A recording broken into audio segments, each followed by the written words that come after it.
ওই মোবাইলে কেউ একজন ফেসবুকে দিল, যেমন আমি আমার মোবাইলটা ওখানে রেখে আসলাম, আমার নাম দিছে রবিউল ইসলাম বিদ্যুৎ তরণী দাস। এখন পেট্রোল ক্রাইম নামে একটা ফেসবুক আইডি থেকে আমি গতকাল আমরা উদ্বোধন করছি একটা কাজ, সেখানে ওই হরিদাসের সাথে আমার ছবি এডিটিং করে ছবি লাগাই দিছে রবিউল ইসলাম বিদ্যুৎ তরণী দাস। তাহলে আপনারা বোঝেন যে আমাদেরকে কীভাবে ক্রিটিসাইজ করা হচ্ছে। এই জন্য ফেক আইডিগুলো নির্ণয় করা, 2 নম্বর হরিদাসের ব্যাপারে এত কথা এত কিছু, এগুলোর বিষয়ে আপনাদের প্রশাসনের পক্ষ থেকে ক্লিয়ার করা, এবং বাহিরের ভারতের সাথে যোগাযোগ আছে না কি আছে এই বিষয়গুলো প্রশাসন ফাইন্ড আউট করবে। তারপরে আপনাদের বেশি যে বিতর্ক সৃষ্টি হয়েছে, শ্রীকৃষ্ণের মূর্তি বা অন্য মূর্তি নিয়ে কোনো কথা নাই। এখন বর্তমান যে বিষয়টা নিয়ে আসছে সেটা হলো যে ভারতে রামকে কেন্দ্র করে ভারতে মুসলিমদের উপরে বিভিন্ন নির্যাতন হয়, যে ভিডিওগুলো আমাদের সামনে চলে আসে, যেটা আমরা দেখি।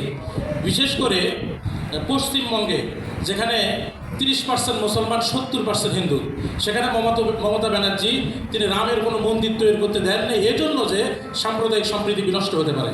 তো সেখানে এই বাংলাদেশে আমাদের সাম্প্রদায়িক সম্প্রীতির বহু পুরনো একটা ইতিহাস আছে।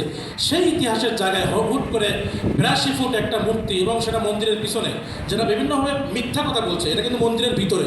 আমাদের অনেক আলেম ওলামা ফেসবুকে অনেক মিথ্যা কথা লিখছে যে এটা মন্দিরের বাইরে একেবারে পলাশবাড়ির মূল কেন্দ্রের বিদ্যুতে করা হচ্ছে।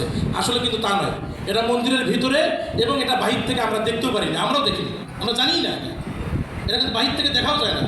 সুতরাং ভিতরে যেহেতু 82 ফুট একটা উঁচু এই রামের মূর্তি তৈরি করা হয়েছে, স্যার আমার শ্যামলচন্দ্র দাসের সরাসরি তার ছাত্র, সুতরাং স্যার সুন্দর কথা বলেছেন, এগুলো নিয়ে আমাদের কোনো কনসার্ন নেই। কিন্তু যেহেতু রামের মূর্তি নিয়ে কথা আসছে, আমার কথা এগুলো বিষয় নিয়ে প্রশাসন আপনারা আর আমরা আমাদের রাজনৈতিক দল হিসেবে আমি আপনাদেরকে বললাম যে আমরা জীবিত থাকতে সাম্প্রদায়িক সম্প্রীতি বিনষ্ট হয় এমন কাজ শুধু হোসেনপুর নয়, পলাশবাড়ি কোথাও করতে দেবো না আমরা। এই কথা বলে আমি আমার কথা শেষ করছি। আসসালামু আলাইকুম ওয়া রাহমাতুল্লাহি ওয়া বারাকাতুহু।